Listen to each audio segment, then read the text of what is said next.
Sometimes I catch myself wondering what would have happened if I had just kept my mouth shut that night. If I had simply cleaned up the red wine, sewn the torn hem, and pretended like nothing had happened. But sitting here now, watching my daughter Emma laugh with her friends at graduation, I realized that speaking up wasn't just about a ruined dress. It was about finally seeing the truth that had been staring me in the face for 15 years. Before we jump back in, tell us where you're tuning in from, and if this story touches you, make sure you're subscribed, because tomorrow I've saved something extra special for you. I never imagined that a single emerald green dress could change the entire trajectory of my marriage, but that's exactly what happened on a cold February evening in Millbrook.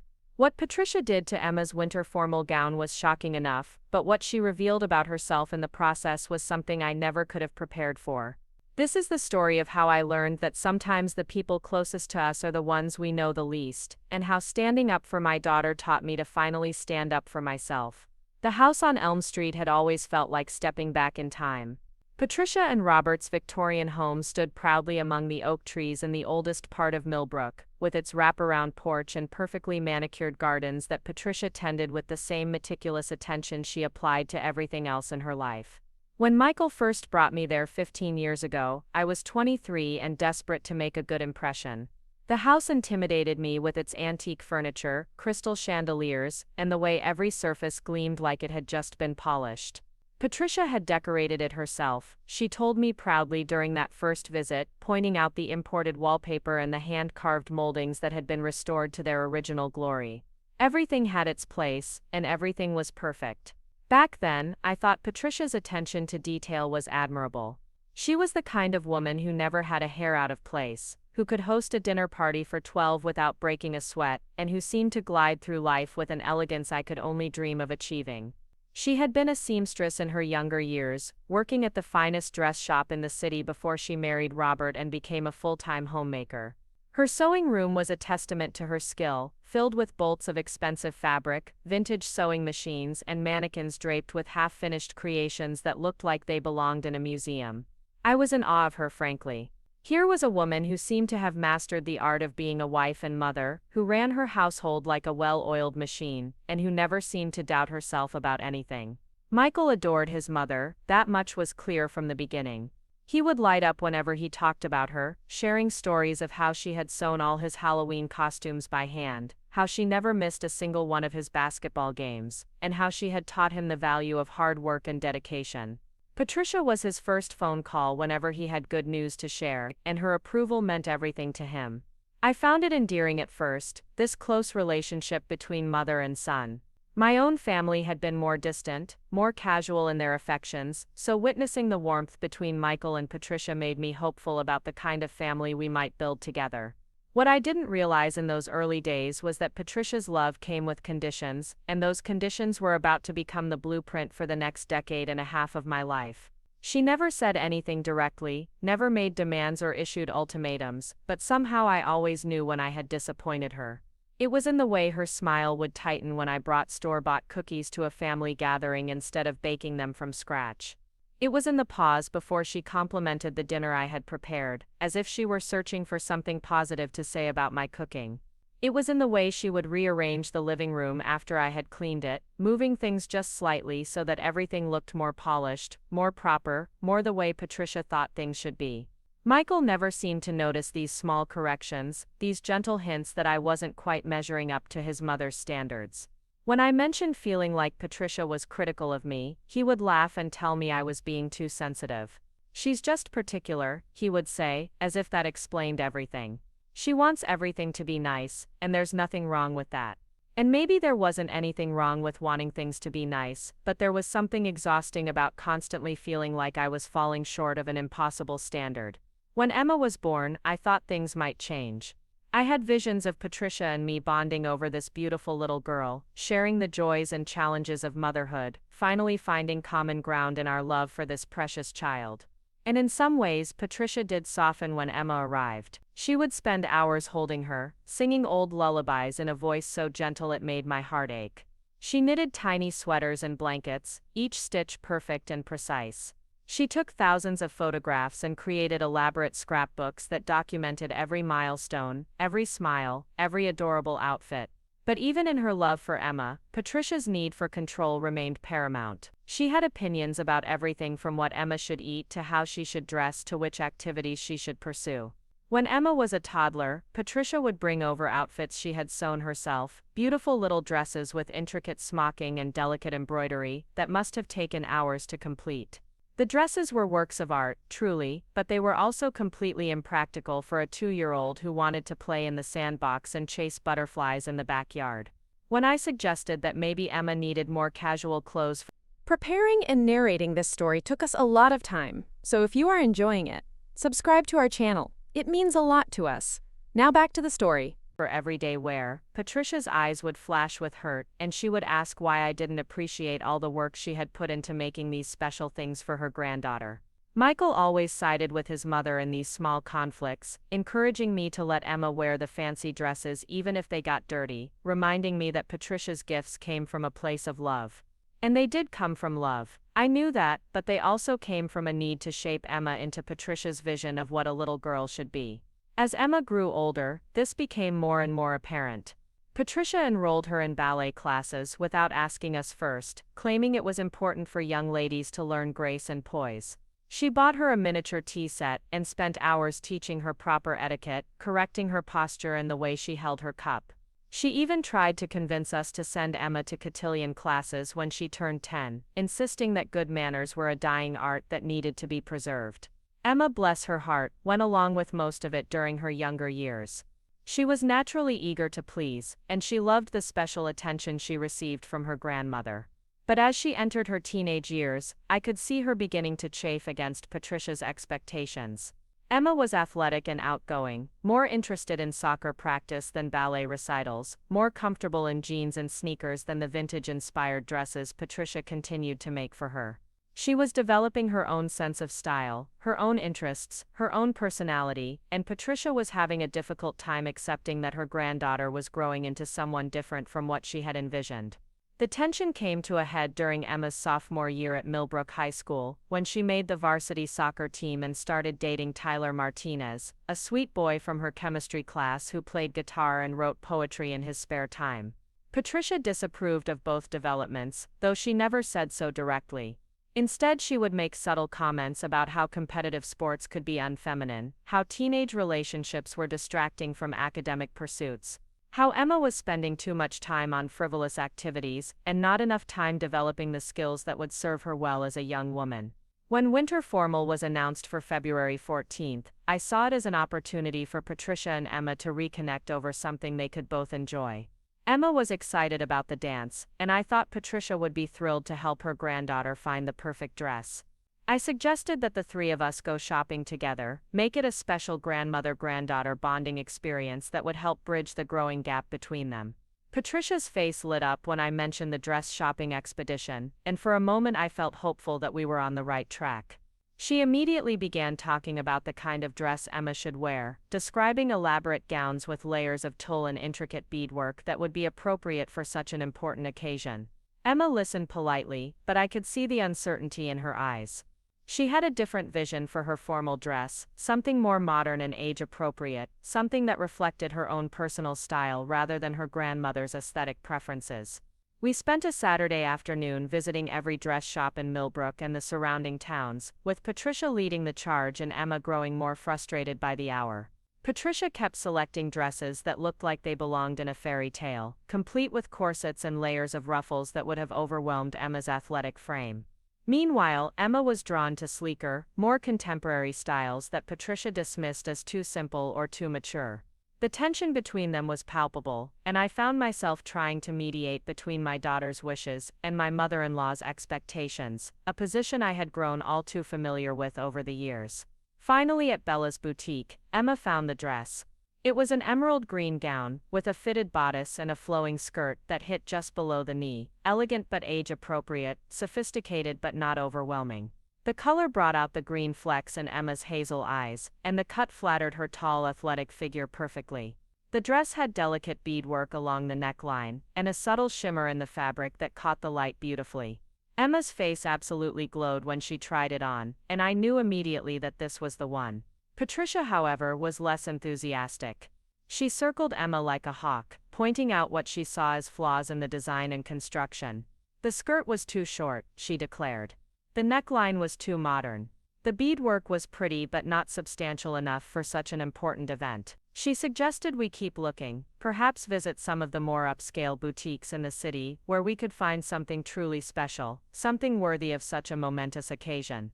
But Emma had made up her mind, and for once she stood her ground. "This is the dress I want, Grandma," she said quietly but firmly. "I feel beautiful in it, and I love how it looks." I felt a surge of pride watching my daughter advocate for herself, and I supported her decision despite Patricia's obvious disappointment. We purchased the dress that day, along with matching shoes and a delicate silver necklace that complemented the beadwork perfectly. Patricia's silence during the drive home was deafening, and I knew that this was far from over. She had a way of making her displeasure known without saying a word, and I could feel the weight of her disapproval settling over us like a heavy blanket. Michael noticed the tension when we got home, and when I explained what had happened, he immediately took his mother's side. "She just wants Emma to look her best," he said, as if that justified everything.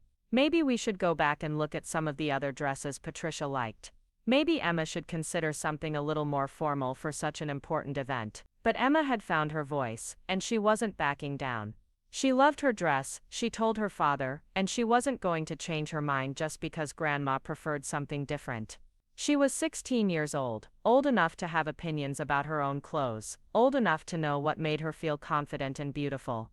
I backed her up, pointing out that the dress was beautiful, appropriate, and exactly what Emma wanted to wear. For once I thought, we could let Emma make this decision for herself without having to run it through the Patricia approval process. The week leading up to the dance was filled with excitement and preparation. Emma had her hair appointment scheduled, Tyler had rented a tuxedo that would complement her dress perfectly, and I had arranged for them to take photos at the park before the dance. Emma tried on the complete outfit multiple times, twirling in front of the mirror and practicing walking in her new heels. She looked absolutely radiant, and I couldn't wait to see Tyler's reaction when he saw her on the night of the dance. Patricia, meanwhile, had grown increasingly distant as the week progressed. She called less frequently, and when she did visit, she seemed distracted and slightly cold. I attributed it to disappointment about the dress situation, and hoped that she would come around once she saw how beautiful Emma looked on the night of the dance. I even invited her to come over early that evening to help with Emma's hair and makeup, thinking it might be a way for them to reconnect over the excitement of the moment. The night of February 14th arrived with a light snow falling outside, creating a magical winter wonderland that seemed perfect for a formal dance. Emma was practically vibrating with excitement as she got ready, and I felt that familiar maternal pride watching my little girl transform into a young woman before my eyes. The dress fit perfectly, the color was even more stunning than I remembered, and Emma's happiness was absolutely infectious. Patricia arrived around 5 o'clock, just as Emma was putting the finishing touches on her makeup. She brought with her a small gift bag, and I felt hopeful that this was her way of making peace with the dress situation. Maybe she had found some jewelry that would complement Emma's outfit, or perhaps she had written a sweet note wishing Emma a wonderful evening. I was ready to let bygones be bygones, to focus on celebrating this special moment in Emma's life. What happened next would haunt me for months to come, and change everything I thought I knew about the woman who had been part of my family for 15 years. Patricia's gift wasn't jewelry or a note. It was something far more devastating, something that would reveal the true depth of her need for control and her willingness to hurt her own granddaughter to get her way. But in that moment, as Emma excitedly reached for the gift bag, none of us had any idea what was about to unfold. Emma opened the gift bag with trembling fingers, her excitement palpable as she pulled out what appeared to be a beautiful vintage brooch. Patricia watched with hawk-like intensity as Emma examined the antique piece, a delicate silver butterfly with tiny pearls adorning its wings. For a moment I felt relief wash over me. Perhaps I had misjudged Patricia's intentions. Perhaps this was indeed a peace offering, a grandmother's way of adding something special to her granddaughter's ensemble. "It belonged to my grandmother," Patricia said softly, her voice carrying that familiar tone of reverence she reserved for family heirlooms. "She wore it to her first formal dance in 1925. I thought it would be perfect for tonight." Emma's face lit up as she turned the brooch over in her hands, examining the intricate craftsmanship. The piece was genuinely beautiful, with an old-world elegance that spoke of careful preservation across generations. "It's gorgeous, Grandma," Emma breathed, and I could see Patricia's expression soften at the genuine appreciation in her granddaughter's voice. "But I'm not sure where it would look best with this dress." Emma held the brooch up to various spots on the emerald gown, trying to envision how it would complement the modern lines and subtle beadwork. Patricia stepped forward, her movements deliberate and confident. "Here, darling, let me show you. There's a particular way it should be positioned to honor the tradition." She took the brooch from Emma's hands and began examining the dress, with the critical eye of someone who had spent decades working with fabric and design. "Your great-great-grandmother always wore it right here," she said, pointing to a spot just below the left shoulder. "It's the traditional placement for a family brooch of this significance." I watched as Patricia's fingers traced along the beadwork, and something in her expression made me uneasy. There was an intensity there that went beyond simply wanting to help Emma accessorize. She seemed almost possessive as she handled the dress, as if she were marking territory rather than offering assistance. Emma stood perfectly still, trusting her grandmother's expertise, but I noticed she was holding her breath as Patricia's hands moved over the delicate fabric. "The thing about vintage jewelry," Patricia continued, her voice taking on an instructional tone, "is that it requires a certain type of dress to showcase it properly. This brooch was designed to be worn with the full ball gowns of my grandmother's era, dresses with substance and structure that could support such an important piece." She paused, her fingers still tracing the beadwork. "Modern dresses, while pretty, sometimes lack the gravitas necessary to honor family treasures." Emma's smile faltered slightly, and I felt my protective instincts stirring. Here we were again, with Patricia finding a way to criticize Emma's choice, even while appearing to offer something special. It was classic Patricia, wrapping her disapproval in the guise of tradition and family history, making it impossible to object without seeming ungrateful or disrespectful. "The dress is beautiful, Grandma," Emma said carefully, her voice carrying just a hint of defensiveness. "I think the brooch would look lovely with it. Maybe we could pin it to the sash." She gestured to the thin band of satin that defined the waistline of the gown, a spot where the brooch would be visible, but wouldn't interfere with the overall design. Patricia shook her head with the patience of someone explaining something obvious to a child. "Oh no, dear, that wouldn't be appropriate at all. The sash is far too casual a placement for a piece of this importance. If we're going to use the brooch, it needs to be positioned with proper respect for its heritage." She returned her attention to the spot below the shoulder, pressing the fabric between her fingers as if testing its strength. I found myself torn between wanting to support Emma's autonomy and not wanting to create a scene that would ruin the evening. Emma had been looking forward to this dance for months, and Tyler would be arriving in less than 2 hours. The last thing I wanted was for this to turn into a family drama that would overshadow what should be a magical night for my daughter. "Perhaps we could take a photo with the brooch in different positions," I suggested diplomatically. "That way Emma could see how it looks before making a final decision." It seemed like a reasonable compromise, a way to honor Patricia's desire to share the family heirloom, while still respecting Emma's preferences about her own appearance. Patricia's expression grew slightly pinched, as if my suggestion had somehow missed the point entirely. "Jessica dear, some things aren't matters of personal preference. When it comes to family traditions and proper etiquette, there are right ways and wrong ways to do things. I wouldn't want Emma to inadvertently disrespect her heritage by wearing the brooch incorrectly." The implication stung, as Patricia's comments always did. She had a gift for making me feel like I was constantly failing to understand important social nuances, as if my more casual approach to life indicated a fundamental lack of sophistication. Emma glanced between her grandmother and me, clearly sensing the tension, but unsure how to navigate it. "Why don't we try it in the traditional spot first?" Emma said finally, her voice carefully neutral. "I'd like to see how it looks there." I felt proud of her diplomatic response, even as I recognized the pattern we were all falling into. Emma was learning to manage Patricia's expectations just as I had learned to do, carefully calibrating her responses to avoid conflict while trying to maintain some sense of personal agency. Patricia smiled approvingly and moved to pin the brooch to the designated spot on Emma's dress. As she worked, she continued her commentary about the importance of honoring family traditions and the significance of wearing heirloom jewelry properly. "Your great-great-grandmother was quite the beauty in her day," she said, her fingers working carefully with the pin mechanism. She understood the importance of presentation, of carrying herself with dignity and grace. This brooch was her way of signaling to the world that she came from a family of substance and breeding. I bit my tongue, recognizing the subtle dig embedded in Patricia's historical lesson. Everything with Patricia came back to this underlying message that there were standards to be met, hierarchies to be respected, and that falling short of these expectations reflected poorly, not just on the individual, but on the family as a whole. It was exhausting, this constant need to decode the layers of meaning in every interaction. Emma stood perfectly still as Patricia worked, but I could see the slight tension in her shoulders. She was trying so hard to be gracious, to appreciate her grandmother's gesture, but I knew she was also feeling the weight of Patricia's expectations settling around her like a heavy cloak. This was supposed to be her night, her chance to feel beautiful and confident, as she celebrated with her friends, but somehow it was becoming another opportunity for Patricia to assert her vision of how things should be done. "There," Patricia said finally, stepping back to admire her work. The brooch was indeed beautiful against the emerald fabric, its vintage elegance, adding a touch of sophistication to Emma's ensemble. But something about its placement seemed off to me, as if it didn't quite belong with the modern lines of the dress. It looked like what it was, an antique trying to coexist with contemporary design, beautiful in its own right, but not quite harmonious with its surroundings. Emma moved to the mirror to see the effect, and I watched her face carefully for her reaction.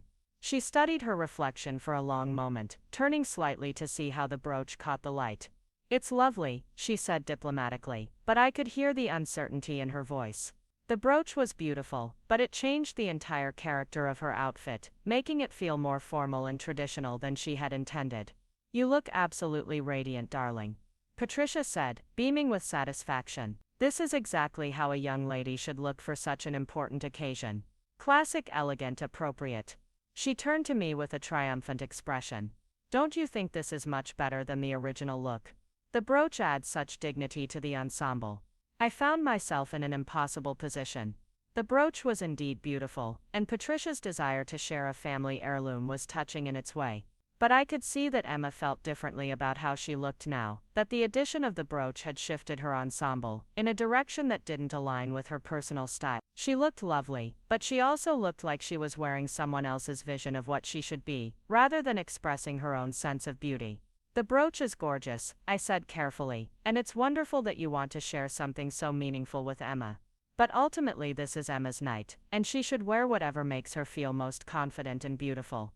I tried to strike a balance between acknowledging Patricia's generous gesture and supporting Emma's autonomy, but I could see immediately that my response had disappointed Patricia. Her smile tightened almost imperceptibly, and I recognized the signs of her displeasure beginning to surface. "Of course it's Emma's night," she said, her voice carrying just a hint of frost. "That's exactly why I want her to look her absolute best. Sometimes looking our best requires accepting guidance from those with more experience in these matters." Emma caught my eye in the mirror, and I could see her internal struggle playing out in her expression.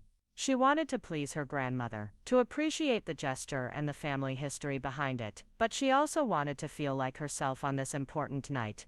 It was a position I knew all too well, this constant balancing act between honoring Patricia's wishes and maintaining some sense of personal identity.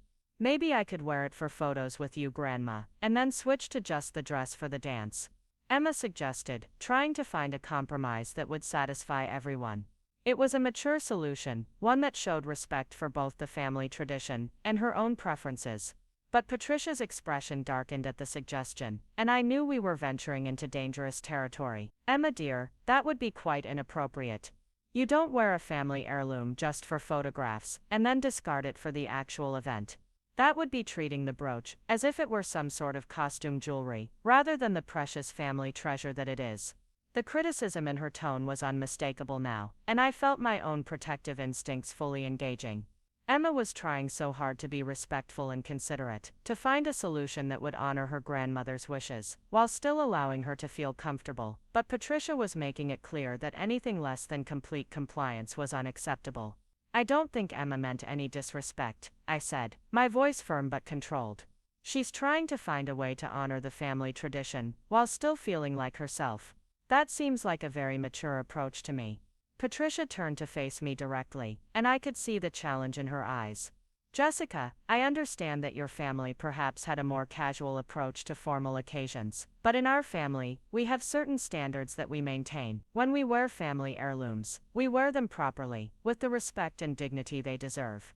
The condescension in her tone was like a slap across the face, and I felt 15 years of accumulated frustration suddenly surge to the surface.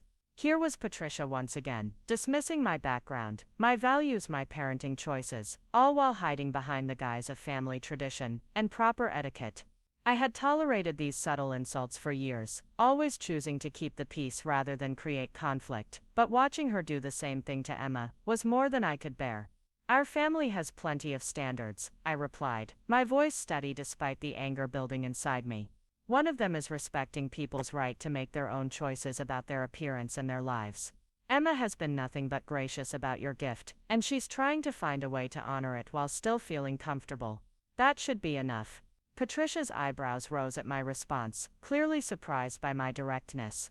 She wasn't accustomed to being challenged, especially not in front of Emma, and I could see her calculating how to respond. The room fell silent, except for the soft sound of snow hitting the windows, and I realized that we had reached a moment of truth that had been building for years. Emma stood frozen between us, still wearing the dress and the brooch, but I could see the distress in her eyes.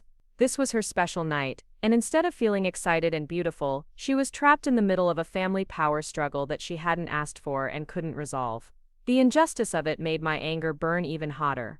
Perhaps, Patricia said finally, her voice dripping with wounded dignity, I should take the brooch back if it's going to cause such a problem.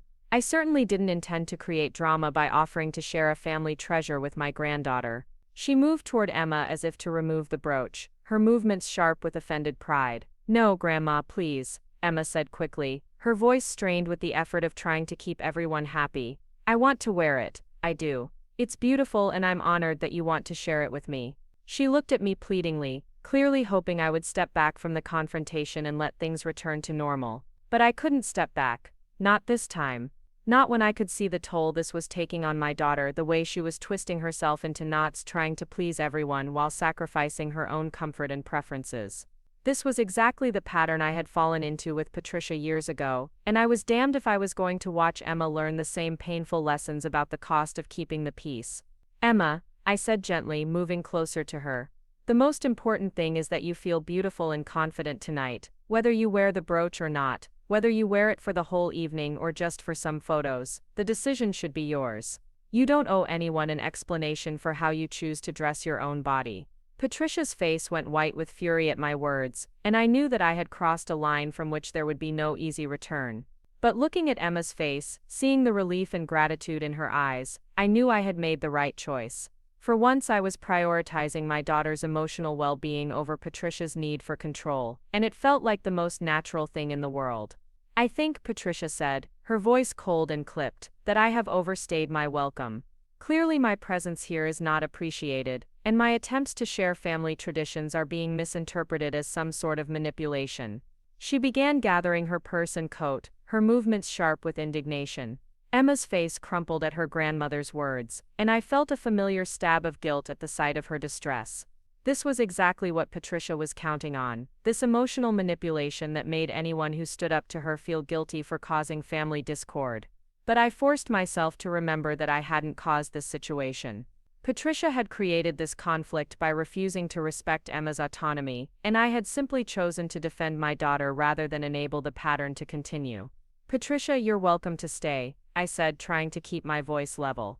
But if you do stay, it needs to be to support Emma and celebrate her special night, not to impose your vision of how she should look or behave. She's 16 years old, and she's capable of making decisions about her own appearance. Patricia paused in her preparations to leave, and for a moment I thought she might reconsider, but then her expression hardened again, and I realized that any hope of compromise had vanished. I see, she said icily. So my 40 years of experience with formal occasions, my knowledge of proper etiquette, my understanding of family traditions, all of that means nothing compared to a 16-year-old's whims. The way she said whims made it clear exactly what she thought of Emma's preferences, and I felt my protective instincts flare even stronger. Emma's choices aren't whims, I said firmly. They're the legitimate preferences of a young woman who has every right to express her own sense of style and beauty. The fact that her choices don't align with your vision doesn't make them wrong. Patricia stared at me for a long moment, and I could see years of accumulated resentment and frustration playing across her features. This wasn't really about the brooch or the dress, and we both knew it. This was about control, about whose vision of family and propriety would prevail, about whether Emma would learn to subordinate her own preferences to Patricia's expectations the way I had done for so many years.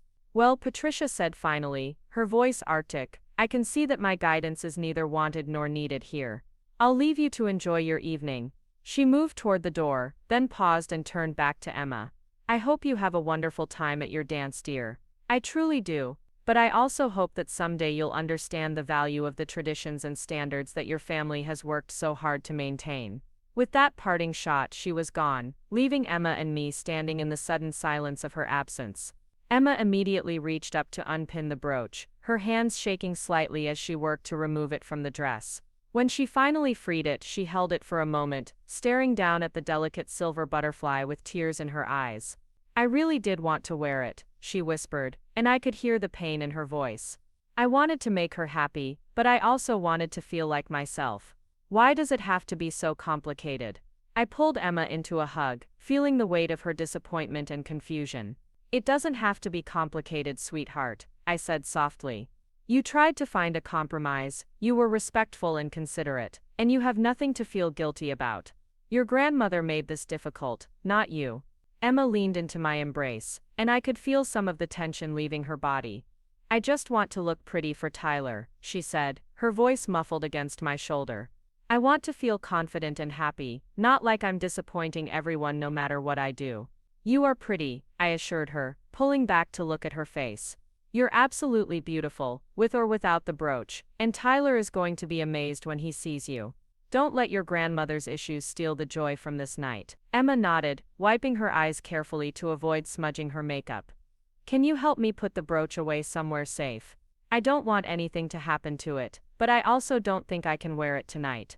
Not after all this." I took the brooch from her hands, and wrapped it carefully in the tissue paper from Patricia's gift bag. As I did, I couldn't help but reflect on the irony of the situation.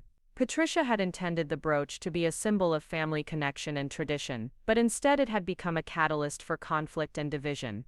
Her inability to respect Emma's autonomy had turned what could have been a beautiful moment into something painful and fraught. "Do you think Dad will be upset?" Emma asked as she smoothed her dress and checked her reflection in the mirror. "About Grandma leaving angry, I mean." It was a question I had been dreading, because I knew exactly how Michael would react when he heard about what had happened. He would side with his mother, as he always did, and I would be cast as the unreasonable one who had driven Patricia away with my stubbornness and lack of appreciation for family traditions. But looking at Emma, seeing how much lighter and happier she seemed now that the pressure was off, I knew I would face that conversation when it came. "Your father loves you," I said carefully, "and when he sees how beautiful and happy you look tonight, that's what will matter to him. Don't worry about the adults and their complicated feelings. This is your night, and you should enjoy every minute of it." Emma smiled then, the first genuinely happy expression I had seen from her since Patricia arrived. She looked stunning in her emerald dress, confident and radiant and completely herself.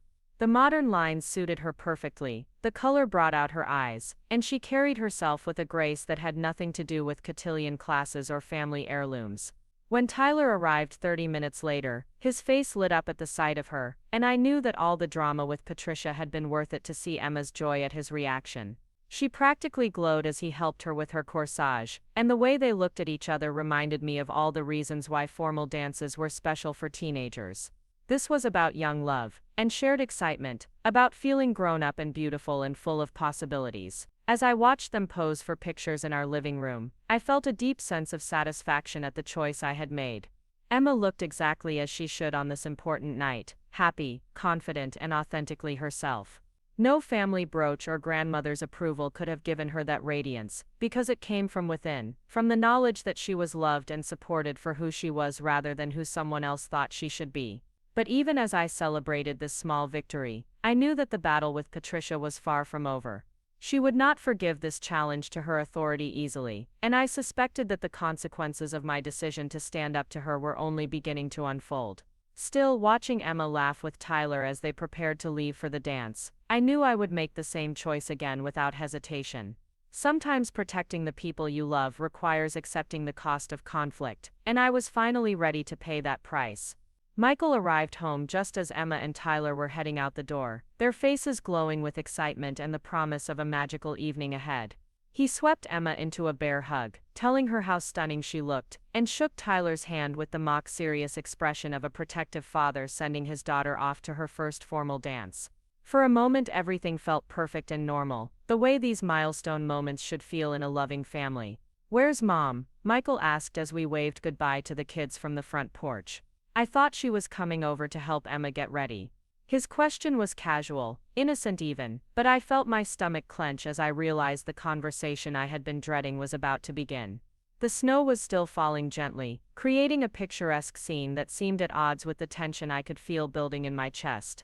"She was here," I said carefully, trying to gauge his mood as we walked back into the house. "She brought a family brooch for Emma to wear, but there was some disagreement about how Emma wanted to look tonight." I was hoping to ease into the explanation gradually, to help him understand the situation before he had a chance to form his typical knee-jerk defense of his mother's actions. Michael's expression immediately shifted, and I could see the familiar tension creeping into his features. "What kind of disagreement?" he asked, his tone already carrying a note of defensiveness. "Mom was just trying to do something nice for Emma. She's been talking about that brooch for weeks, planning to share it for this special occasion." I took a deep breath, knowing that how I explained what had happened would set the tone for everything that followed. The brooch was beautiful, and Emma appreciated the gesture. I began choosing my words carefully. But Patricia had very specific ideas about how Emma should wear it, and when Emma tried to suggest alternatives, Patricia became critical and inflexible. Emma was trying to find a compromise, but Patricia made it clear that anything less than complete compliance was unacceptable. Michael's jaw tightened, and I could see him processing my words through the filter of his lifelong loyalty to his mother. "So let me get this straight," he said, his voice taking on that edge I recognized as the precursor to an argument. "My mother brought a precious family heirloom to share with our daughter, and you turned it into a fight about Emma's independence or whatever." The immediate assumption that I was the problem stung, but it wasn't surprising. This was the pattern we had fallen into over the years, with Michael automatically siding with Patricia whenever there was any conflict. He couldn't seem to conceive of a scenario where his mother might be the one creating drama or being unreasonable. "I didn't turn it into a fight," I replied, working to keep my voice level. I supported Emma when she tried to find a way to honor the tradition while still feeling comfortable with her appearance. Patricia was the one who made it clear that compromise wasn't an option. Michael shook his head, that familiar expression of frustrated disbelief crossing his features. "You know how important family traditions are to Mom. That brooch has been in our family for 4 generations. She was trying to include Emma in something meaningful, something bigger than just one night at a high school dance." I felt my patience beginning to fray at his dismissive tone. "This isn't just one night at a high school dance, Michael. This is Emma's first formal, something she's been looking forward to for months. She deserved to feel beautiful and confident, not like she was wearing someone else's vision of who she should be. She would have felt beautiful wearing the brooch." Michael shot back. "It's a gorgeous piece, and it would have meant something to have that family connection. But you had to make it about your ongoing issues with my mother instead of thinking about what was best for Emma." The accusation hit like a physical blow, and I felt tears of frustration prick at my eyes. "My ongoing issues with your mother exist, because she constantly tries to control everyone around her, including our daughter. Tonight was supposed to be about Emma, but Patricia turned it into another opportunity to impose her will and criticize anyone who doesn't fall in line." Michael's expression hardened further, and I could see him digging in for a real fight. "My mother has more experience with formal occasions than you do, Jessica. She knows about proper etiquette and how these things should be done. Maybe instead of always assuming she's trying to control everyone, you could consider that she might actually know what she's talking about." The implication that I lacked the sophistication to understand proper etiquette was like salt in an open wound. This was exactly the kind of subtle put-down that Patricia specialized in, and hearing it echoed by my own husband made me feel sick to my stomach. This wasn't about etiquette, Michael. This was about Patricia's inability to accept that Emma might have different preferences than she does. "Different preferences," Michael repeated, his tone dripping with sarcasm. Right, so Emma's 16-year-old opinions about fashion are more important than generations of family tradition and my mother's expertise. I stared at him, feeling the weight of 15 years of accumulated frustration and dismissal pressing down on my chest. Emma's opinions about her own appearance are absolutely more important than your mother's need to control how she looks. She's not a doll for Patricia to dress up according to her vision of perfection. Michael's face flushed with anger, and I could see that my words had struck a nerve. You're being dramatic as usual. Mom wasn't trying to control Emma. She was trying to share something special with her granddaughter, and you turned it into some kind of feminist statement about autonomy. The way he said feminist statement made it clear exactly what he thought of my position, and I felt something inside me snap. Respecting our daughter's right to make decisions about her own body and appearance isn't a feminist statement, Michael. It's basic human decency. But apparently that's a concept that's foreign to both you and your mother. Michael's eyes flashed with fury, and I knew I had crossed into territory from which there might be no easy return. Don't you dare attack my mother's character because you can't handle sharing the spotlight with someone who actually knows about these things. You've been jealous of her relationship with Emma from day one. The accusation was so absurd and hurtful that for a moment I was speechless. Jealous of Patricia's relationship with Emma. I had bent over backwards for years trying to facilitate their connection, even when it meant suppressing my own instincts about what was best for my daughter. I had encouraged Emma to appreciate Patricia's gifts and attention, even when they came with strings attached and conditions that made Emma uncomfortable. I have never been jealous of their relationship, I said, my voice shaking with emotion. I have spent 16 years trying to help Emma navigate your mother's expectations while maintaining some sense of her own identity. Tonight was just the first time I refused to let Patricia steamroll over Emma's preferences in the name of family tradition. Michael shook his head dismissively, clearly convinced that his version of events was the only accurate one. You've always resented Mom's influence in our lives. You can't stand that she has opinions about how things should be done, that she actually cares about maintaining standards and dignity in our family. I resent her constant criticism and her inability to respect boundaries. I shot back. I resent the way she makes Emma feel like her own preferences don't matter as long as they conflict with Patricia's vision of how things should be. And I especially resent the way you enable her behavior by always taking her side instead of supporting your own wife and daughter. Michael's face went white with anger, and I knew that I had finally said what had been building inside me for years. The truth hung between us like a live wire, crackling with the electricity of finally acknowledged resentment and hurt. My mother has done nothing but try to help this family, he said, his voice low and dangerous. She's given Emma more love and attention than most grandparents ever do. She's shared her knowledge and experience, she's been generous with her time and resources, and this is how you repay her. By attacking her character and turning our daughter against her. I haven't turned Emma against anyone. I replied, my own voice rising. Emma was the one trying to find compromises tonight. She wanted to honor the tradition while still feeling like herself, but Patricia wouldn't accept anything less than total submission to her vision. I just supported Emma's right to have a voice in decisions about her own appearance. Michael ran his hands through his hair, a gesture I recognized as his way of trying to control his temper. You know what's going to happen now, don't you? Mom is going to be hurt and offended, and it's going to create tension in the family for months. All because you couldn't just let Emma wear a family heirloom the way it was supposed to be worn. The way he framed the situation made it clear that he saw me as the sole cause of the conflict, the unreasonable troublemaker who had disrupted family harmony over something trivial. There was no acknowledgement that Patricia had played any role in creating the drama, no recognition that Emma's feelings and preferences might be valid and worthy of respect. If there's tension in the family, it's because your mother can't accept that other people have the right to make their own choices, I said firmly. I'm not going to apologize for defending Emma's autonomy, and I'm not going to pretend that Patricia's behavior tonight was acceptable just to keep the peace. Michael stared at me for a long moment, and I could see him calculating his next move. I think you need to call Mom and apologize, he said finally. She was trying to do something special for Emma, and you attacked her for it. The least you can do is acknowledge that you overreacted and try to make things right. The suggestion that I should apologize for standing up for my daughter was so outrageous that I actually laughed, a bitter sound that seemed to echo in the sudden silence of our living room. I'm not apologizing for anything, Michael. If anyone owes an apology, it's Patricia for trying to manipulate Emma into looking the way she wanted instead of respecting Emma's own choices. Michael's expression grew cold and distant, and I recognized the look that meant he was withdrawing from the conversation emotionally. Fine, he said flatly. Don't apologize. But don't expect me to support you when Mom is hurt and confused about why her attempt to share a family tradition was met with such hostility. I don't expect your support, I replied, the words coming out more bitter than I intended. I've learned over the years that when it comes to choosing between your wife and your mother, you'll choose your mother every time. Tonight was just another example of that pattern. Michael's face flushed again, and I could see that my words had hit their target. That's not fair, Jessica. I love you and Emma more than anything, but that doesn't mean I have to agree with you when you're being unreasonable. Mom has been part of this family longer than you have, and she deserves respect for that. The comment about Patricia being part of the family longer than I had was like a knife to the heart.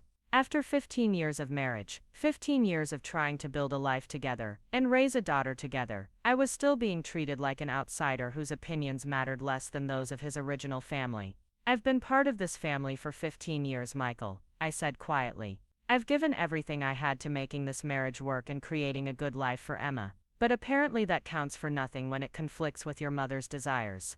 Michael's expression softened slightly, as if he realized that his words had gone too far. That's not what I meant, he said, but his tone lacked conviction. I just think you need to try harder to understand where Mom is coming from. She loves Emma, and she was just trying to share something meaningful with her. I understand perfectly where Patricia is coming from, I replied. She wants to control how Emma looks and behaves, and she can't accept that Emma might have different ideas about what makes her feel beautiful and confident. That's not love, Michael. That's possession. Michael shook his head again, clearly unwilling to consider that his mother's motives might be anything less than pure. You're twisting everything to fit your narrative about Mom being controlling. She brought a beautiful family heirloom to share with Emma on a special night. The fact that you turned that into a power struggle says more about you than it does about her. I felt the familiar exhaustion that came with trying to explain Patricia's behavior to someone who refused to see it. I didn't turn anything into a power struggle. Patricia created the conflict when she made it clear that Emma's preferences didn't matter as long as they differed from her vision of how things should be done.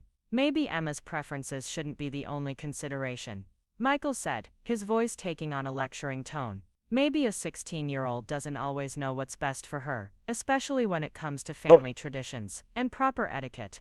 Maybe sometimes the adults in the room need to provide guidance and direction. The condescending way he dismissed Emma's autonomy made my blood boil. Emma is old enough to have opinions about her own appearance, Michael. She's not a child who needs to be dressed by adults who know better. She's a young woman who deserves to have her preferences respected, especially on a night that's supposed to be about her. Michael's patience was clearly wearing thin, and I could see him preparing to end the conversation in the way that he always did when we reached an impasse. Look, we're not going to agree on this, he said, his tone suggesting that he considered the matter closed. I think you overreacted to Mom's attempt to be helpful, and you think she was being controlling. Fine, but I'm not going to stand here and listen to you attack my mother's character all night. The dismissal in his voice was familiar and painful. This was how all our conversations about Patricia ended, with Michael shutting down any criticism of his mother and retreating into wounded silence. There was never any acknowledgement that my concerns might be valid, never any willingness to consider that his mother's behavior might actually be problematic. This isn't about attacking anyone's character, I said desperately, making one last attempt to get through to him. This is about protecting our daughter from the same kind of manipulation and control that I've been dealing with for 15 years. I don't want Emma to grow up thinking that love means sacrificing her own preferences to make other people happy. Michael looked at me with an expression that seemed almost pitying, as if he thought I was being irrational and paranoid. Emma is fine, Jessica. She's confident and happy and well-adjusted. One disagreement about a brooch isn't going to traumatize her or teach her unhealthy lessons about relationships. It's not just about one brooch, I said, my voice cracking with emotion. It's about a pattern of behavior that's been going on for years. Patricia has been trying to mold Emma into her vision of what a young lady should be since the day she was born, and tonight was just the most obvious example of that control. Michael sighed heavily, clearly done with the conversation. I can't deal with this anymore tonight, he said, moving toward the stairs. Emma looked beautiful at the dance, and that's what matters. Everything else is just drama that didn't need to happen. As he walked away, I felt the crushing weight of isolation that had become so familiar over the years. Once again, I was alone in my concerns about Patricia's behavior, alone in my desire to protect Emma's autonomy, alone in my frustration with the family dynamics that seemed to prioritize keeping Patricia happy over everyone else's well-being. I sank onto the couch, emotionally drained from the confrontation and filled with a growing sense of dread about what would come next. Patricia would not let this challenge to her authority pass without consequences, and Michael had made it clear that he would not support me when those consequences arrived. I was going to face whatever retaliation Patricia had planned without any backup from my own husband. But even as I sat there feeling overwhelmed and isolated, I knew that I had made the right choice in defending Emma. My daughter had looked radiant as she left for the dance, confident and happy and authentically herself. She had learned that her mother would stand up for her when it mattered, that her own preferences and comfort were important enough to fight for. Whatever price I had to pay for that lesson, it was worth it. The house felt eerily quiet without Emma's excited chatter and Tyler's nervous energy filling the rooms. I found myself replaying the evening's events over and over, wondering if there was anything I could have done differently to avoid the confrontation while still protecting Emma's right to make her own choices. But every scenario I imagined led to the same conclusion. Patricia would never have accepted anything less than complete compliance with her wishes. As the hours passed and Emma's curfew approached, I found myself both anxious and excited to hear about her evening. I wanted to know that she had enjoyed herself, that the drama with Patricia hadn't cast a shadow over what should have been a magical night. When I finally heard Tyler's car pull into the driveway, I was waiting by the window, eager to see Emma's face and gauge how the evening had gone. Emma practically floated through the front door, her cheeks flushed with cold and excitement, her eyes sparkling with the kind of joy that comes from a perfect evening with someone you care about. She kicked off her heels and immediately launched into a detailed account of the dance, describing The decorations, the music, the friends she had danced with, and the sweet things Tyler had said to her throughout the night. "Did you have fun?" I asked, as if I couldn't tell from the radiance that seemed to emanate from every part of her being. "Mom, it was absolutely perfect," she said, spinning around in her dress one more time. "Tyler was such a gentleman, and all my friends said I looked beautiful, and the whole night just felt like something out of a movie. I'm so glad I wore this dress.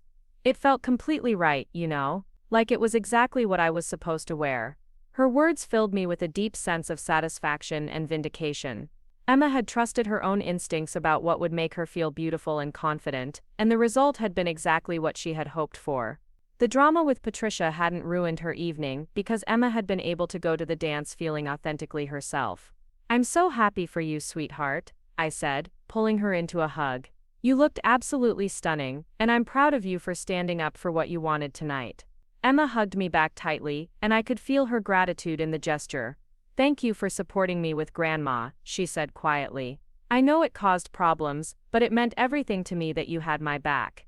Her words brought tears to my eyes, because I realized that this was exactly what I had hoped to accomplish. Emma knew that her mother would defend her right to make her own choices, even when it was difficult or controversial. She had learned that love didn't require sacrificing your authentic self to please others, and that lesson was worth any amount of family drama. As Emma headed upstairs to wash off her makeup and change into her pajamas, I felt a complex mixture of emotions swirling in my chest. I was proud of the choice I had made to support my daughter, but I was also apprehensive about the fallout that was sure to come. Patricia would not forget or forgive this challenge to her authority, and Michael had made it clear that he considered me the villain in this story. But for tonight, none of that mattered. Emma had experienced the magic of her first formal dance exactly as she had imagined it, feeling beautiful and confident and completely herself. She had learned that her mother would stand up for her when it mattered, and that her own instincts and preferences were worthy of respect and protection. Whatever consequences I faced for defending those principles, they were a small price to pay for giving my daughter that gift. The real test would come in the days and weeks that followed, when Patricia had time to process what had happened and plan her response. I had challenged her authority in front of Emma, something that she would view as both a personal insult and a threat to her position in the family hierarchy. She would not let that challenge pass unanswered, and I suspected that her retaliation would be swift and devastating. But as I turned off the lights and headed upstairs, I felt a sense of clarity and determination that I hadn't experienced in years. I had finally stopped prioritizing family harmony over my daughter's well-being, and the result had been everything I had hoped for. Emma was happy, confident, and secure in the knowledge that her mother would protect her autonomy even when it caused conflict with other family members. Whatever Patricia had planned for me, I would face it with the knowledge that I had done the right thing for my daughter, and for the first time in 15 years, that felt like enough. The silence that followed Emma's departure for school Monday morning felt different somehow, heavier with unspoken tension and the weight of decisions that couldn't be undone. I was washing the breakfast dishes when my phone rang, and seeing Patricia's name on the caller ID made my stomach drop. I had been expecting this call since Saturday night, dreading it but knowing it was inevitable. Patricia wasn't the type to let a perceived slight go unaddressed, especially one that had occurred in front of Emma. "Hello, Patricia," I answered, trying to keep my voice neutral despite the anxiety coursing through my veins. "Jessica." Her tone was ice cold, clipped with the precision of someone who had spent the weekend planning exactly what she wanted to say. "I think we need to have a conversation about what happened Saturday evening. I've had some time to think about your behavior, and I'm deeply concerned about the message you're sending to Emma."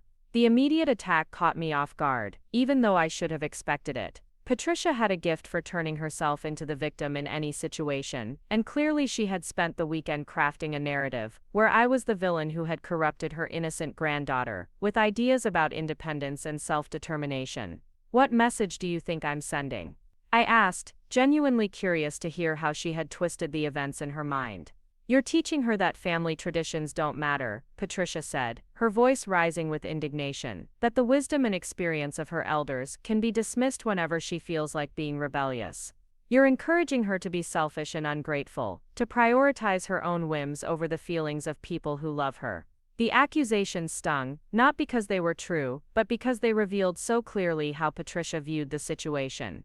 In her mind, Emma's desire to feel comfortable in her own clothes was selfishness. My support of Emma's autonomy was corruption. The only acceptable behavior was complete submission to Patricia's vision of how things should be done. "I'm teaching her that her own feelings and preferences matter," I replied, working to keep my voice steady. "I'm showing her that love doesn't require sacrificing your authentic self to make other people happy. Those seem like healthy lessons to me." Patricia's laugh was sharp and bitter. "Healthy lessons, Jessica? You're raising a child who thinks her teenage opinions are more important than generations of family tradition. You're creating a young woman who believes she can disrespect her elders whenever their guidance conflicts with her immediate desires." The way she characterized Emma's perfectly reasonable wish to feel comfortable at her own formal dance as disrespect made my blood boil. "Emma was nothing but respectful Saturday night," I said firmly. "She tried to find compromises that would honor your tradition while still allowing her to feel like herself. You were the one who made it clear that anything less than complete compliance was unacceptable." "Compromise?" Patricia's voice dripped with disdain.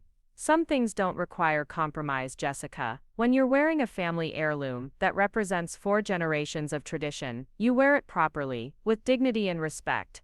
You don't treat it like a costume accessory that can be moved around to suit your personal aesthetic preferences." I closed my eyes, feeling the familiar exhaustion that came with trying to reason with someone who saw the world in such rigid terms. The brooch is beautiful, and Emma appreciated the gesture. But she also deserved to feel comfortable and confident on one of the most important nights of her teenage years. Why couldn't those two things coexist? Because some things are more important than a teenager's comfort level. Patricia snapped. "Character is built through learning to do the right thing even when it's not what you prefer." Emma missed an opportunity to demonstrate maturity and respect for her family heritage. And that's entirely your fault. The blame was so swift and complete that it took my breath away. In Patricia's mind, I was solely responsible for Emma's failure to submit to her grandmother's will. There was no acknowledgement that Patricia herself might have contributed to the conflict, no recognition that her inflexibility had created an impossible situation for a 16-year-old girl. "Emma demonstrated plenty of maturity," I said, my voice growing stronger with conviction. "She tried to find solutions that would work for everyone. She was gracious and respectful even when you made it clear that her preferences didn't matter. The only person who failed to show maturity Saturday night was you." The silence that followed was so complete I wondered if Patricia had hung up. When she finally spoke again, her voice was deadly quiet. "I see. So now I'm the problem. The grandmother who spent hours creating a beautiful heirloom for her granddaughter to wear, who wanted to share a precious family tradition, who tried to help Emma understand the importance of proper presentation at formal events. I'm the one who behaved badly. You're the one who turned what could have been a beautiful moment into a power struggle," I replied. "You're the one who made it clear that Emma's comfort and preferences were irrelevant as long as they conflicted with your vision. You're the one who chose control over connection." Patricia's intake of breath was sharp and audible. "How dare you," she said, her voice shaking with fury. "How dare you question my love for Emma, or my intentions in trying to share something meaningful with her? I have given that child more love and attention than most grandparents ever dream of providing. Love that comes with conditions isn't really love," I said quietly. "It's manipulation. And yes, you've given Emma a lot of attention over the years, but it's always been attention designed to shape her into your vision of what she should be rather than celebrating who she actually is." The words hung in the air between us, and I knew that I had crossed a line from which there would be no return. I had finally said what I had been thinking for years, and Patricia's silence told me that she was processing the full implications of my honesty. "I think," she said finally, her voice cold and controlled, "that you have revealed your true feelings about me and my relationship with Emma. You've always resented my influence in her life, and now you're using this situation as an excuse to drive a wedge between us." The accusation was so far from the truth that I almost laughed. "I've spent 16 years trying to facilitate your relationship with Emma, even when your expectations made her uncomfortable. I've encouraged her to appreciate your gifts and attention, even when they came with strings attached. The only thing I've ever resented is your inability to love her unconditionally." "My love for Emma is completely unconditional," Patricia said, her voice rising again. "But love doesn't mean allowing someone to make poor choices without guidance. Love means caring enough to provide direction and correction when it's needed." "Emma wasn't making poor choices," I replied. "She was making choices that differed from your preferences, and you couldn't tolerate that difference. There's nothing inherently wrong with wanting to feel comfortable in your own clothes." Patricia's response was swift and cutting. "There's everything wrong with prioritizing personal comfort over family respect and proper behavior. But clearly you and I have very different values when it comes to raising children." The implication that my values were somehow inferior to hers was the final straw. "My values include respecting Emma as an individual with her own thoughts and feelings," I said, my voice gaining strength. "My values include teaching her that she doesn't have to sacrifice her authentic self to earn love and approval. If those are inferior values, then I'm proud to be inferior." Patricia was quiet for a long moment, and when she spoke again, her tone had shifted from angry to calculating. "I think it's clear that we have fundamentally different ideas about what's best for Emma. Perhaps it would be better if I stepped back from trying to provide guidance, since my efforts are so unwelcome and misunderstood." The threat was delivered with surgical precision, designed to make me feel guilty for standing up to her behavior. This was classic Patricia, using the withdrawal of her presence as a weapon to punish anyone who dared to challenge her authority. "If you choose to step back from Emma's life, that's your decision," I said, refusing to take the bait. "But don't pretend it's because your guidance is unwelcome. Your guidance would be welcome if it came with respect for Emma's autonomy and preferences. My guidance comes with 40 years of experience in proper etiquette and family traditions," Patricia replied icily. "If that's not enough to earn respect in this family, then perhaps my guidance isn't needed at all." I could hear the manipulation in her words, the way she was setting up a scenario where any future distance between her and Emma would be entirely my fault. She was creating a narrative where she was the wounded grandmother, driven away by an unreasonable daughter-in-law who couldn't appreciate her wisdom and experience. "Emma loves you," I said, trying one last time to find some middle ground. "She would be heartbroken if you pulled away from her life. But she also deserves to be loved for who she is, not punished for failing to meet your expectations." Patricia's laugh was cold and humorless. "It's interesting that you think expecting basic respect and appreciation for family traditions constitutes punishment. But then again, your family clearly had a very different approach to raising children." The subtle dig at my own upbringing was typical Patricia, always finding a way to suggest that my background was somehow lacking in sophistication or proper values. After 16 years of marriage, I was still being treated like an outsider whose opinions mattered less, because I hadn't been raised with the same rigid adherence to tradition and hierarchy. My family raised me to think for myself, and to respect other people's right to do the same, I replied. "Those values have served me well in life, and I'm proud to be passing them on to Emma." "Well," Patricia said, her voice dripping with disdain, "I suppose we'll see how well those values serve Emma in the long run." When she's struggling to navigate social situations because she was never taught proper etiquette, when she's making poor choices because she was encouraged to trust her own judgment over the wisdom of her elders, perhaps you'll reconsider your approach. The dire predictions about Emma's future were designed to make me doubt my parenting choices, to suggest that supporting my daughter's autonomy would somehow doom her to a life of social failure and poor decision-making. But I knew Emma, and I knew that she was thriving precisely because she was learning to trust her own instincts while still respecting the people who loved her. Emma is going to be fine, I said, with complete confidence. She's intelligent, compassionate, and self-aware. She knows how to be respectful and considerate, while still maintaining her own sense of identity. Those are exactly the qualities I want her to have as she grows into adulthood. Patricia's response was swift and final.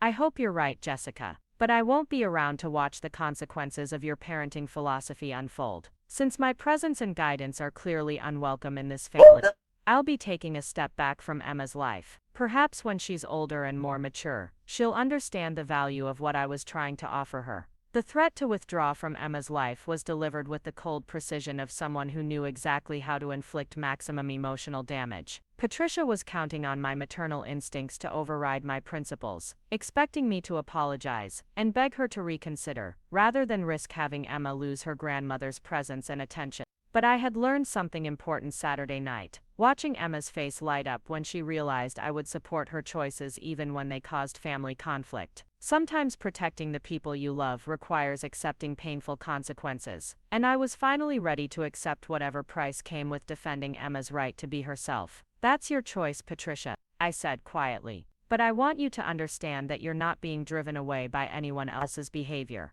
You're choosing to leave because you can't accept that Emma is growing into her own person with her own preferences and opinions. That's a decision you'll have to live with. The silence that followed seemed to stretch forever, and I could almost hear Patricia processing the fact that her manipulation hadn't worked. I wasn't going to apologize or beg her to reconsider. I wasn't going to sacrifice my daughter's autonomy to maintain a relationship that came with impossible conditions. Goodbye, Jessica, Patricia said finally, her voice hollow with defeated rage. I hope you're satisfied with the damage you've done to this family. The line went dead, and I stood in my kitchen holding the phone, feeling a complex mixture of relief and sorrow. Relief that I had finally stood up to Patricia's manipulative behavior, sorrow that it had come to this painful end. But underneath both emotions was a deep sense of rightness, a knowledge that I had finally prioritized my daughter's well-being over family peace. The phone rang again almost immediately, and I wasn't surprised to see Michael's number on the caller ID. Patricia had clearly called him right after our conversation ended, and I braced myself for another confrontation with my husband. What did you say to my mother? Michael's voice was tight with controlled anger when I answered the phone. I told her the truth about what happened Saturday night. I replied calmly. I explained that Emma was trying to find compromises, and that Patricia was the one who made compromise impossible. She's devastated, Jessica. She's talking about stepping back from Emma's life entirely, because she feels so unwelcome and unappreciated in this family. How could you let it get to this point? The automatic assumption that I was responsible for Patricia's decision to withdraw made me want to scream. I didn't let anything get to any point, Michael. Your mother called me this morning to blame me for everything that happened Saturday night. When I refused to accept all the blame and apologize for defending Emma, she threatened to pull away from Emma's life. This is manipulation, not wounded feelings. My mother is not manipulative, Michael snapped. She's hurt because the daughter-in-law she's tried to include and support for 16 years has turned against her and poisoned her granddaughter's mind with ideas about independence and rebellion. The characterization of Emma's perfectly normal desire for autonomy as poisoning revealed exactly how Michael viewed the situation. Like his mother, he saw any challenge to Patricia's authority as corruption rather than healthy development. I haven't poisoned anyone's mind, I said firmly. I've supported Emma's right to make decisions about her own appearance and comfort. If that's rebellion, then I'm proud to encourage it. Michael's sigh was heavy with frustration. Do you understand what you've done? Mom has been talking about changing her will, about redirecting Emma's college fund to other family members who appreciate what she's trying to do for them. You've potentially cost our daughter thousands of dollars because you couldn't just let her wear a family brooch the way it was supposed to be worn. The revelation about the college fund hit like a physical blow, and I felt my knees weaken with the implications. Patricia had been contributing to Emma's college savings since she was born, a generous gesture that I had always appreciated, despite the strings that seemed to be attached to every gift. The idea that she would weaponize Emma's education to punish me for standing up to her behavior was breathtaking in its cruelty. She's threatening to take away Emma's college money because I supported Emma's right to feel comfortable at her own dam. I asked, my voice barely above a whisper. She's reconsidering her financial support for a family that doesn't appreciate or respect her contribution. Michael corrected. And honestly, Jessica, I don't blame her. Why should she continue to invest in Emma's future when you're actively working to undermine her relationship with her granddaughter? The way Michael framed the situation made it clear that he saw Patricia's financial threats as justified consequences, rather than manipulative punishment. In his mind, love and money were so intertwined that withdrawing financial support was a natural response to perceived disrespect. This isn't about appreciation or respect, I said, my voice growing stronger despite my shock. This is about control. Your mother is threatening to damage Emma's future because I wouldn't force Emma to submit to her will. That's not love, Michael. That's emotional and financial abuse. Michael's response was immediate and harsh. Don't you dare use words like abuse to describe my mother's reaction to your behavior. She has been nothing but generous and loving to this family, and you've repaid that generosity by turning our daughter against her. The automatic defense of his mother's threats, while simultaneously attacking my character, was so typical of our dynamic that I almost felt relieved. At least now the pattern was out in the open, visible in all its dysfunction. Michael would always choose his mother's feelings over his wife's principles, his mother's version of events over his daughter's autonomy. I haven't turned Emma against anyone, I replied. I've simply refused to force her to sacrifice her comfort and preferences to avoid your mother's disapproval. If that results in Patricia withdrawing her financial support, then that support was never really about love for Emma. It was about control over our family. Michael was quiet for a long moment, and I could hear him breathing heavily as he struggled to process what I was saying. You're willing to let Emma lose her college fund over this? He asked finally. I'm willing to protect Emma's right to make her own choices, regardless of the financial consequences, I replied. Money that comes with conditions isn't really a gift, Michael. It's a leash, and I won't let your mother use Emma's education as a weapon against our family. This is insane, Michael said, his voice rising with frustration. You're sacrificing our daughter's future over a disagreement about a dress and a brooch. Do you understand how completely irrational that sounds? The way he minimized the situation made it clear that he would never understand what was really at stake. This wasn't about a dress or a brooch. This was about Emma's right to exist as her own person, rather than as an extension of Patricia's will. This was about teaching my daughter that love shouldn't require the surrender of personal autonomy. I'm protecting our daughter's emotional future, I said quietly. I'm teaching her that she doesn't have to sacrifice her authentic self to earn love and approval. I'm showing her that her mother will stand up for her even when it's difficult and costly. Those lessons are worth more than any college fund. Michael's laugh was bitter and disbelieving. Those lessons aren't going to pay for Emma's education, Jessica. And when she's struggling with student loans, because you were too proud to apologize to my mother, I hope those principles will be enough to comfort her. The conversation was clearly going nowhere, and I could feel the familiar pattern of circular arguments and mutual accusations beginning to take hold. Michael would never accept that his mother's behavior was problematic, and I would never apologize for defending Emma's autonomy. We were at an impasse that felt final and irreversible. I need to get ready for work, I said, ending the conversation before it could devolve further. We can talk more about this tonight if you want, but my position isn't going to change. I won't apologize for supporting Emma, and I won't force her to submit to your mother's control to preserve family harmony. Michael's response was cold and final. Then I guess we'll see what the consequences of your stubbornness end up being. But don't expect me to help clean up the mess you've created with my family. The line went dead, and I stood in my kitchen feeling like the ground had shifted beneath my feet. In the space of one weekend, I had gone from being a wife and daughter-in-law trying to maintain family harmony, to being someone who was apparently willing to sacrifice my daughter's financial security to defend her emotional well-being. The transformation felt both terrifying and liberating. When Emma came home from school that afternoon, I debated whether to tell her about the phone calls and the threats to her college fund. Part of me wanted to protect her from the adult drama that was swirling around her, to let her enjoy the afterglow of her perfect formal dance without worrying about the consequences. But another part of me felt that she deserved to know the truth about what her grandmother was willing to do to maintain control over our family. "How was school?" I asked as she dropped her backpack by the front door and headed to the kitchen for her usual after-school snack. "Good," she said, her face still carrying traces of the happiness that had been glowing from her since Saturday night. "Everyone loved my dress, and Tyler posted the cutest pictures of us on Instagram. I showed them to Ashley, and she said we looked like we belonged in a magazine." Her joy was infectious, and I felt a fresh wave of conviction that defending her right to feel beautiful and confident had been worth any price. This was what 16 should look like: happiness, confidence, the glow of feeling beautiful and appreciated and authentically herself. "I'm so glad you had such a wonderful time," I said, watching her face carefully. "You deserve to feel exactly as beautiful as you looked." Emma paused in her search through the refrigerator and looked at me with sudden concern. "Mom, are you okay? You look kind of sad."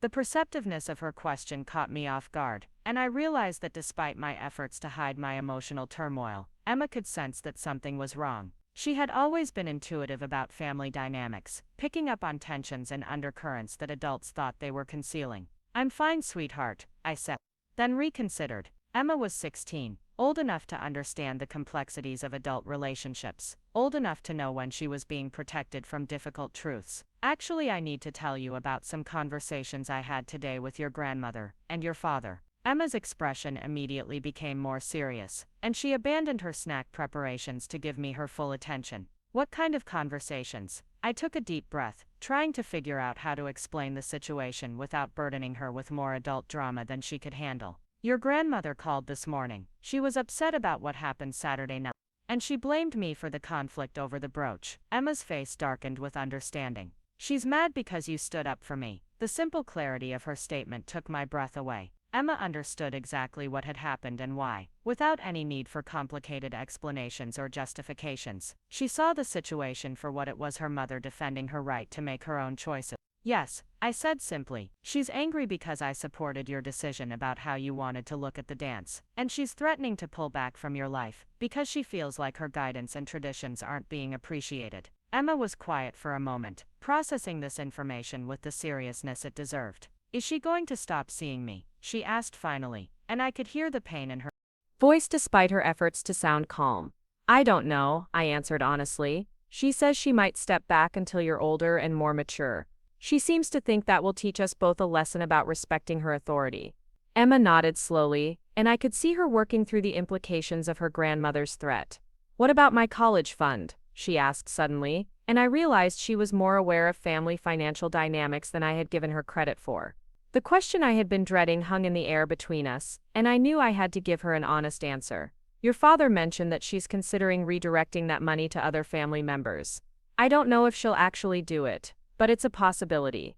Emma's face went pale, and I could see her calculating what this might mean for her future plans. She was a good student with dreams of attending a competitive university, dreams that would be much harder to achieve without her grandmother's financial support. "So if I don't apologize to her and promise to be more respectful, I might lose my college money?" she asked, her voice small and uncertain. The way she framed the question broke my heart, because it revealed exactly how Patricia's manipulation was designed to work. Emma was being forced to choose between her personal autonomy and her educational future, a choice that no 16-year-old should have to make. "You don't owe anyone an apology," I said firmly. "You were respectful and considerate Saturday night. You tried to find compromises that would honor the tradition while allowing you to feel comfortable. The fact that your grandmother is using your education as leverage to control your behavior says everything about her motivations." Emma was quiet for a long time, staring out the kitchen window at the snow-covered backyard where she had played as a child. When she finally spoke, her voice was steady and determined. "I'm not going to apologize for wanting to feel like myself at my own dance. And I'm not going to pretend that Grandma's behavior was okay just to keep her happy." The strength in her voice filled me with pride and a fierce protectiveness that surprised me with its intensity. This was my daughter, standing up for her principles even when the cost might be significant. This was the young woman I had raised to think for herself and to value her own worth. "I'm proud of you," I said, my voice thick with emotion. "And whatever happens with the college fund, we'll figure it out." There are scholarships and grants and student loans. Your education isn't dependent on your grandmother's approval. Emma nodded, but I could see the worry in her eyes despite her brave words. The reality of potentially losing such a significant source of financial support was scary for anyone, but especially for a teenager who was just beginning to understand the practical challenges of adult life. "Will Dad be mad at me too?" she asked quietly, and the question revealed her awareness of the family dynamics that had been shaping her life for years. "Your father loves you," I said carefully, "but he's having a hard time understanding why we couldn't just go along with your grandmother's wishes to keep the peace. He sees this as a choice between family harmony and individual preferences, and he thinks family harmony should win." Emma absorbed this information with the same thoughtful seriousness she had shown throughout our conversation. "But you don't think that's right," she said, and it wasn't really a question. "I think family harmony that requires some people to sacrifice their authentic selves isn't really harmony at all," I replied. "I think real love means accepting and celebrating people for who they are, not trying to shape them into who you think they should be." Emma smiled then, the first genuine smile I had seen from her since our conversation began. "Thank you for believing that, Mom. Thank you for believing in me." Her words brought tears to my eyes, because I realized that this was exactly what I had hoped to accomplish. Emma knew that her mother would stand up for her principles even when it was difficult and costly. She had learned that love didn't require the surrender of personal autonomy, and that lesson would serve her well as she navigated the complexities of adult relationships. "I will always believe in you," I said, pulling her into a tight hug. "And I will always defend your right to be yourself, regardless of who disagrees with that choice." As we stood there in our kitchen, holding each other and processing the implications of the day's events, I felt a deep sense of peace despite the uncertainty that lay ahead. Patricia might withdraw her presence and her financial support. Michael might continue to blame me for the family discord. There might be months or even years of tension and conflict as the consequences of my choice played out. But Emma knew that her mother had chosen her autonomy over family peace, her emotional well-being over financial security, her right to be herself over everyone else's comfort. She had learned that love shouldn't require the sacrifice of personal identity, and that some principles were worth defending regardless of the cost. The weeks that followed brought exactly the kind of family drama I had expected. Patricia carried through on her threat to step back from Emma's life, canceling their usual shopping trips and declining invitations to school events. She redirected Emma's college fund to Michael's younger cousin, a move that she announced through a formal letter that emphasized her disappointment in our family's lack of appreciation for tradition and guidance. Michael blamed me entirely for the loss of financial support and the deterioration of his relationship with his mother. He grew increasingly distant and cold, treating me like a destructive force that had damaged his family rather than a wife who had defended their daughter's autonomy. The conversations we did have were tense and painful, filled with accusations and resentments that seemed to grow deeper with each passing day. But Emma thrived in ways that surprised everyone. Free from the constant pressure to meet her grandmother's expectations, she blossomed into a confident, self-assured young woman who trusted her own instincts and opinions. She applied for scholarships with determination and creativity, writing essays about the importance of authenticity and the courage required to stand up for personal principles. She got a part-time job to start saving for college, proud of her independence and self-reliance. When she was accepted to her first-choice university, with a substantial merit scholarship, I felt a vindication that went beyond financial relief. Emma had learned that her worth wasn't dependent on other people's approval, that her future wasn't controlled by anyone else's whims or conditions. She had discovered her own strength and resilience, qualities that would serve her far better than any trust fund ever could. As I watched her graduate from high school, confident and radiant and completely herself, I knew that every difficult moment had been worth it. Emma had learned the most important lesson I could teach her, that love shouldn't require the sacrifice of personal identity, and that some principles are worth defending regardless of the cost. The emerald dress that had started it all still hung in her closet, a reminder of the night when everything changed. But more than that, it was a symbol of the choice we had made to prioritize authenticity over approval, autonomy over harmony, love over control. And as Emma prepared to leave for college, armed with her own strength and the knowledge that her mother would always have her back, I knew that choice had been the right one. 3 years had passed since the night of the emerald dress, and as I watched Emma walk across the graduation stage, I marveled at the transformation. The uncertain 16-year-old who once twisted herself into knots trying to please everyone, had become a confident young woman who commanded respect through authenticity rather than compliance. Her valedictorian speech about choosing courage over comfort resonated through the auditorium, a testament to lessons learned through our family crisis. Northwestern University's acceptance letter, accompanied by a full academic scholarship, sat framed in our kitchen. The scholarship committee had been particularly moved by Emma's essay about valuing authenticity over approval. Patricia's absence from graduation was noticeable, but Emma had long since made peace with her grandmother's choice to withdraw from our lives after the brooch incident.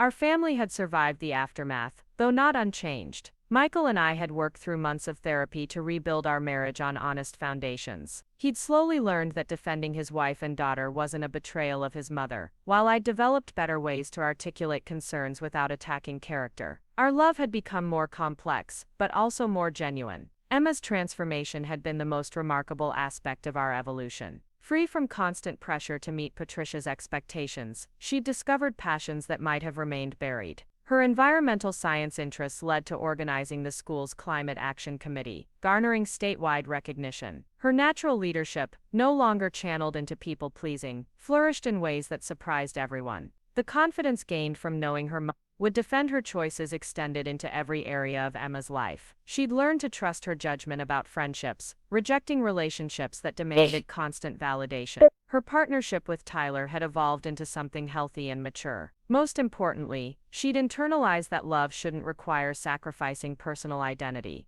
That evening, as Emma packed for college, I helped her sort through accumulated memories. The emerald dress still hung in her closet, carefully preserved despite being worn only once. "Are you taking it to college?" I asked, touching the delicate beadwork that had once seemed so crucial to Patricia's vision. Emma paused thoughtfully. "I think I will. Not to wear again, but because it reminds me of something important." "What's that?" "It reminds me that the most beautiful thing about that night wasn't how I looked, but how I felt. I felt loved, supported, and free to be myself. That's what made me glow in those pictures, not the dress or makeup." Her wisdom brought back memories of watching her leave with Tyler that night, radiant with confidence and joy. She was right, the magic had come from within, from knowing she was loved unconditionally. "Do you ever regret it?" Emma asked later, "Standing up to Grandma the way you did. I know it cost us the college money, the family relationships, all that drama." I'd asked myself this question countless times during sleepless nights, when doubt felt overwhelming.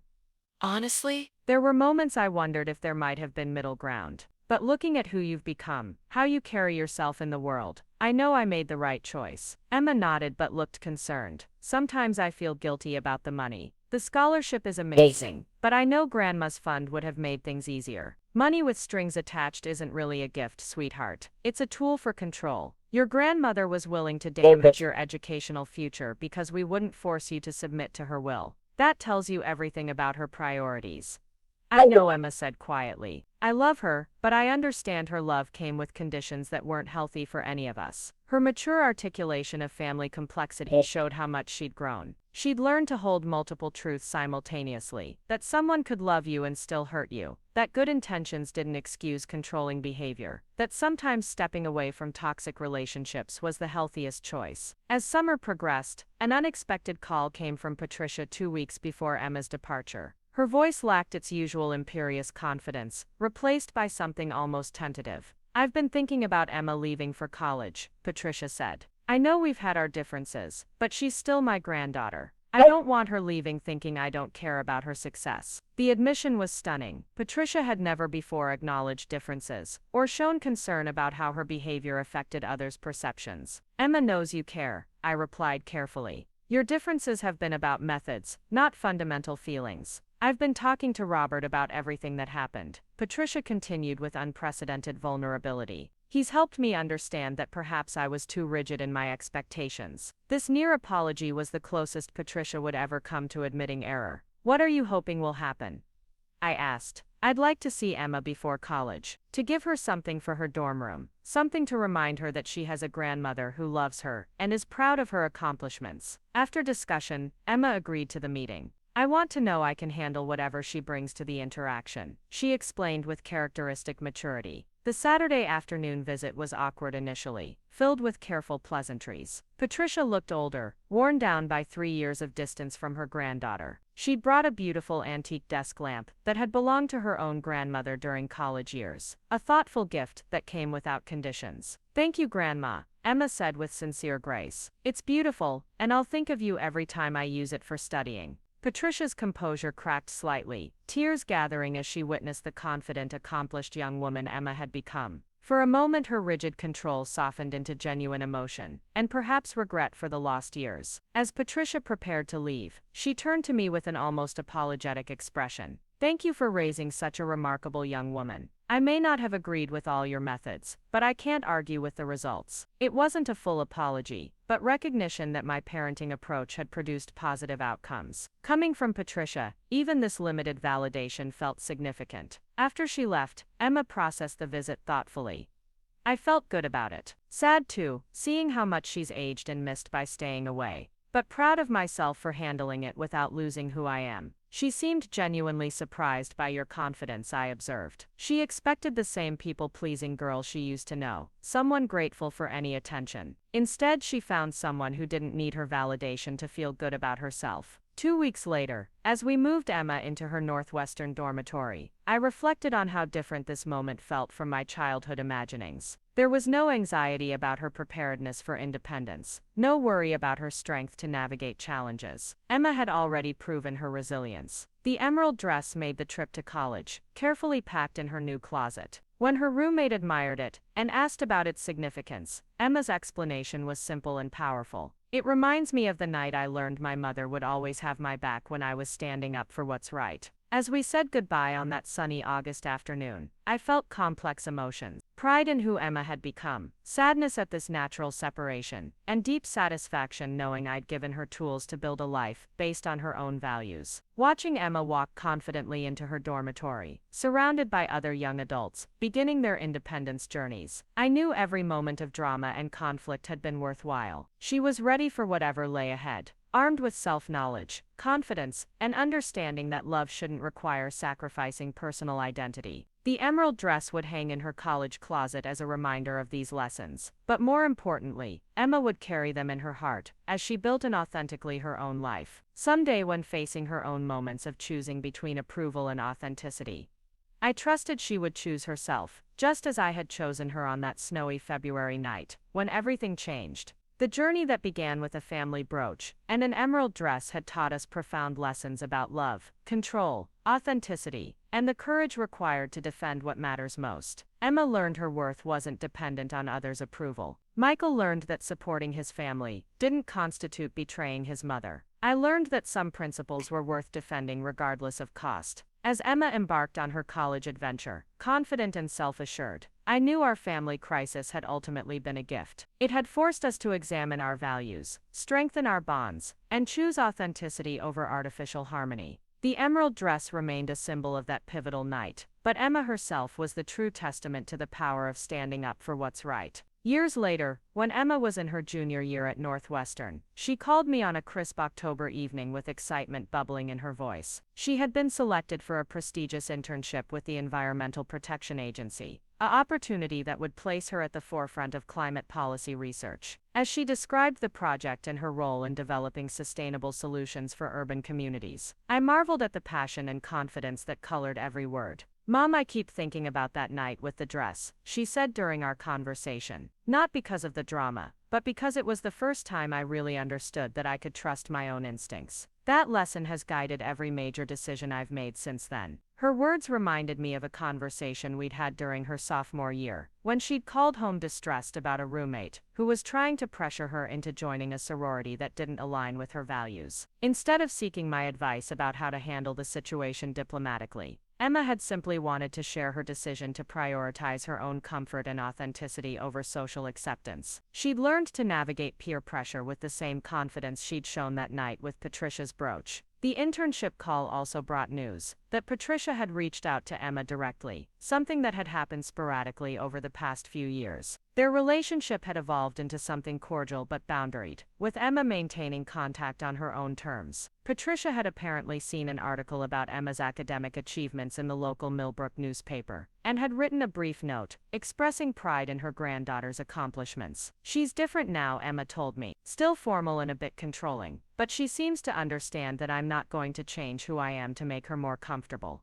There's a mutual respect that didn't exist before. Michael had gradually rebuilt his relationship with his parents as well, though it remained fundamentally altered by the events of that February night. He visited them more frequently now, but he no longer expected Emma and me to participate in family gatherings that felt forced or uncomfortable. The therapy had helped him understand that loyalty to family didn't require sacrificing the well-being of his immediate household. During Emma's winter break that year, she brought home Tyler, who had transferred to a university closer to Northwestern, so they could maintain their relationship while pursuing their individual goals. Watching them together, I was struck by the healthy dynamic they had developed. They supported each other's ambitions without trying to control or reshape each other's personalities. Their love was evident but not possessive, encouraging but not demanding. One evening, as we were decorating the Christmas tree, Tyler mentioned that his own family had gone through a similar crisis when his older sister had chosen to pursue art school against their parents' wishes for her to study business. "It's interesting how these moments reveal so much about family dynamics," he observed.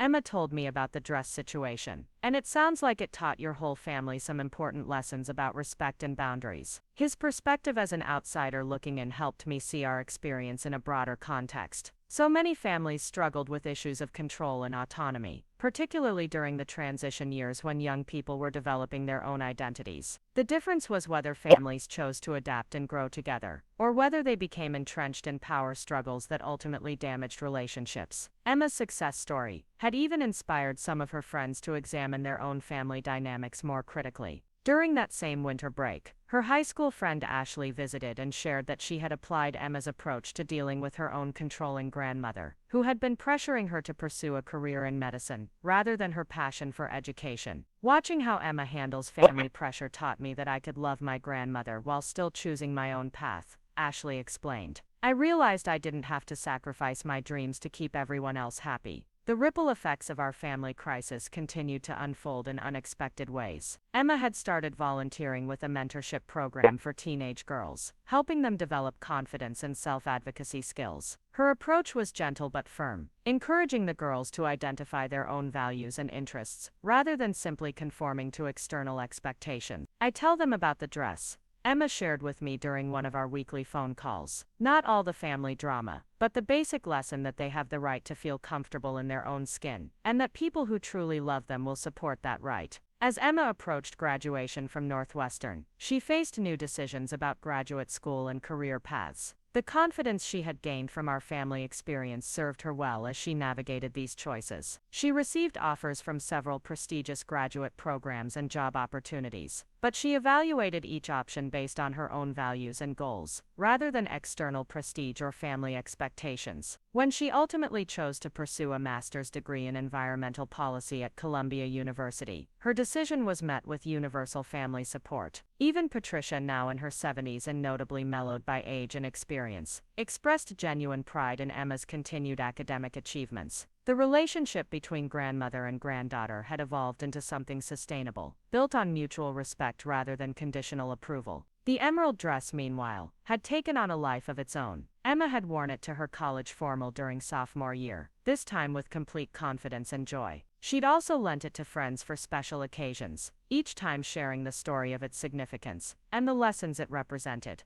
The dress had become a symbol not just of our family's journey, but of the broader principle that authenticity should never be sacrificed for approval. On Emma's graduation day from Northwestern, as I watched her accept her diploma with Patricia and Robert in attendance, I reflected on how completely our family dynamic had transformed. We had learned to love each other not despite our differences, but because of the authenticity those differences represented. Emma had grown into a young woman who commanded respect through her genuine character, rather than her ability to please others. The lessons learned during that pivotal February night continued to shape our family's approach to challenges and conflicts. We had developed a vocabulary for discussing boundaries and expectations, and more importantly, we had learned to prioritize emotional health over artificial harmony. When disagreements arose, we addressed them directly rather than allowing resentment to build beneath the surface. As Emma prepared to start her graduate program in New York, she took the emerald dress with her once again. It would hang in her new apartment as a reminder of the night that had changed everything. But more significantly, it represented the ongoing commitment to choosing authenticity over approval in all aspects of life. Looking back on that snowy evening when Patricia had arrived with her family brooch, I realized that what had seemed like a crisis at the time had actually been a gift. It had forced our family to examine our values, strengthen our bonds, and choose growth over stagnation.